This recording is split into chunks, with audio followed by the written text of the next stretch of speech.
My name is Anil Kumar और आप देख रहे हैं प्यारा सा channel concept all Anil Kumar में आप सभी का स्वागत है। आज के इस वीडियो लेक्चर में हम बात करने वाले हैं संख्या पद्धति, नंबर सिस्टम। तो हमको ये भी जानना जरूरी है कि संख्या पद्धति क्या है। जिस प्रकार किसी गाड़ी या वाहन को चलाने के लिए ईंधन की आवश्यकता पड़ती है, अगर आपके पास कोई वाहन है तो उसको चलाने के लिए किसी न किसी ईंधन की आवश्यकता पड़ेगी। तो हमने मान लिया कि जो वहां पर ईंधन है वो किसी न किसी पद्धति का काम कर रहा है। तो जब किसी गाड़ी या वाहन को चलाने के लिए ईंधन की आवश्यकता पड़ रही है, उसी तरीके से अंकों और संख्याओं में संबंध स्थापित करने के लिए जिस पद्धति को अपनाते हैं उसे क्या कहते हैं? संख्या पद्धति कहते हैं। संख्या पद्धति कहते हैं। अब अंक जो हमारे होंगे 0 से लगाकर 9 तक की, ये सब हमारे क्या होते हैं? अंक होते हैं। 0, 1, 2, 3, 4, 5, 6, 7, 8, 9, ये हमारे क्या हैं? अंक हैं। अब अंक के बाद संख्या क्या होती हैं? अंकों को हम जब मिलाएंगे तो संख्या प्राप्त होगी। अगर हमको कोई भी संख्या लिखनी है तो ये 0 से लगाकर 9 तक के अंकों का ही हम यूज करेंगे, क्योंकि गणित में टोटल अंक कितने होते हैं? 10। आपसे कोई ये भी प्रश्न कर सकता है कि गणित में कितने अंक होते हैं, तो आपका जवाब रहेगा गणित में 10 अंक होते हैं। अगर पूछेगा कौन कौन से, तब आप बताएंगे कि 0, 1, 2, 3, 4, 5, 6, 7, 8, 9, और इनकी संख्या कितनी होती है? 10।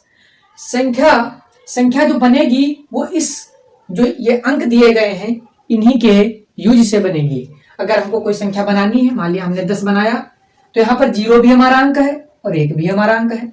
अगर हमने 20 बनाया तब भी हमारा 0 अंक है और 2 अंक है। लेकिन ये संख्या क्या है? 20 जो है हमारी वो क्या है? संख्या है। अगर आपसे पूछा जाए, लिख दिया जाए कि 20 लिखा गया, अगर आपसे पूछा जाए कितनी संख्याएं हैं, तो कितनी संख्या है? ये हमारी एक संख्या है।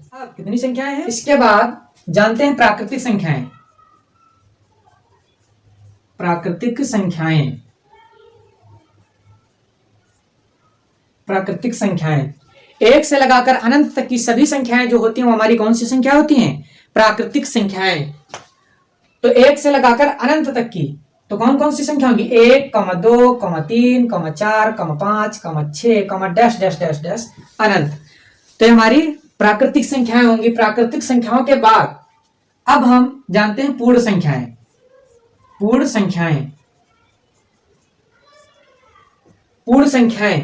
अगर प्राकृतिक संख्याओं के परिवार में 1 से लगाकर अनंत तक की परिवार जो होगा वो प्राकृतिक संख्याओं का परिवार होगा। अगर इसमें हम 0 को भी ऐड कर दें, 0 को भी शामिल कर लें, तब हमारी जो संख्याएं प्राप्त होंगी उन्हें हम कहेंगे पूर्ण संख्याएं। डैश डैश डैश डैश अनंत। अब पूर्ण संख्याओं के बाद बात आती है पूर्णांक।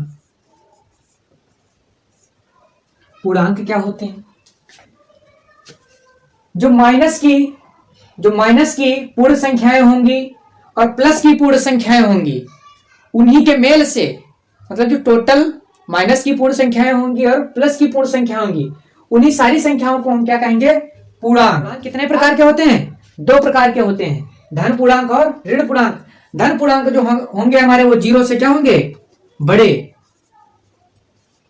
0 से बड़े अर्थात 1, 2, 3, 4, 5, डैश डैश डैश। और ऋण पूर्णांक जो होंगे वो हमारे क्या होंगे? 0 से छोटे।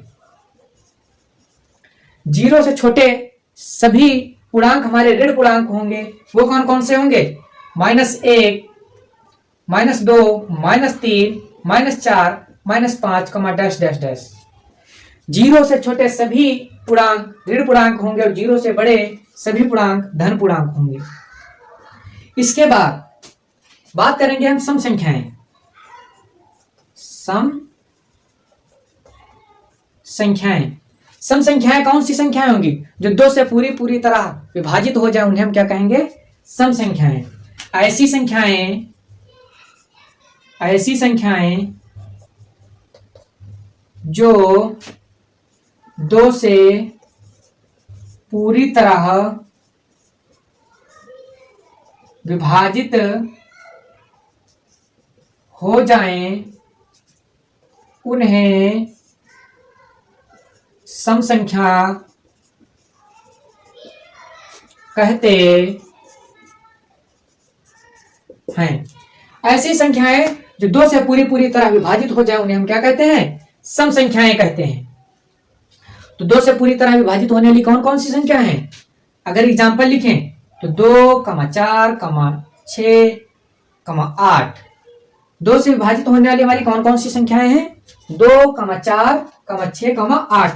और जो जीरो होता है, जीरो को भी हम सम संख्याओं के परिवार में रखते हैं। तो जीरो भी हमारा एक प्रकार की कौन सी संख्या है? सम संख्या। विकल्प दिए जाएं और आपसे कहा जाए कि 4 संख्याओं में से जो सम संख्या है उसको चुनकर लिखिए, तब आप क्या करेंगे?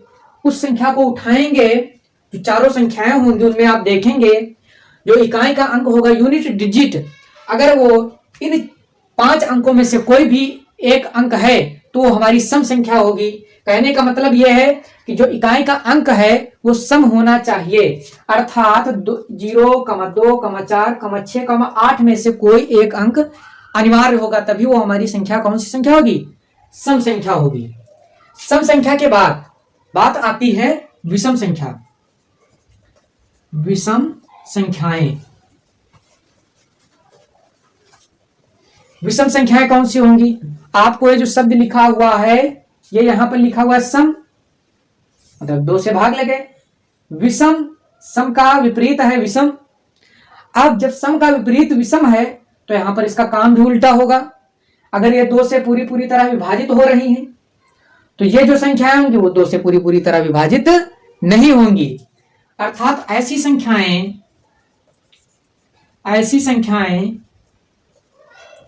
जो 2 से पूरी तरह विभाजित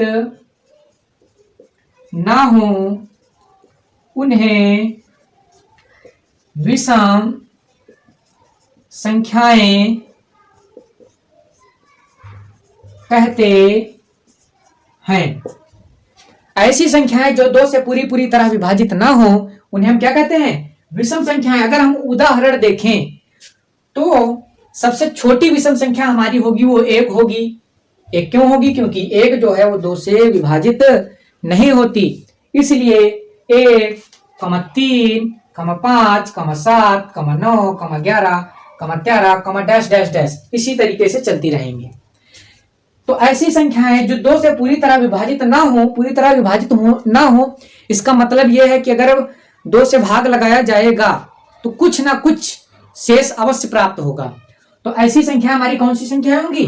विषम संख्याएं होंगी। उदाहरण के लिए हमने लिखा 1, 3, 5, 7, 9, 11, 13। अगर यहां पर हम किसी भी संख्या को उठा लें, अब हमने 5 को उठाया और उठाने के बाद इसकी हमने जांच करने को सोचा, तो 5 को हमने ले लिया। यह डिफिनेशन में लिखा हुआ कि पूरी तरह विभाजित नहीं होंगी, मतलब कुछ ना कुछ शेष बचेगा। तो हमने 2 का भाग लगाया, 2 का भाग लगाया तो 2 बार में 4 जाएगा, यहाँ पर 1 शेष बचेगा। भाई 2 दूना 4, ये 4 आ गया। अब 5 में से 4 चला जाएगा, कितना आ जाएगा? 1।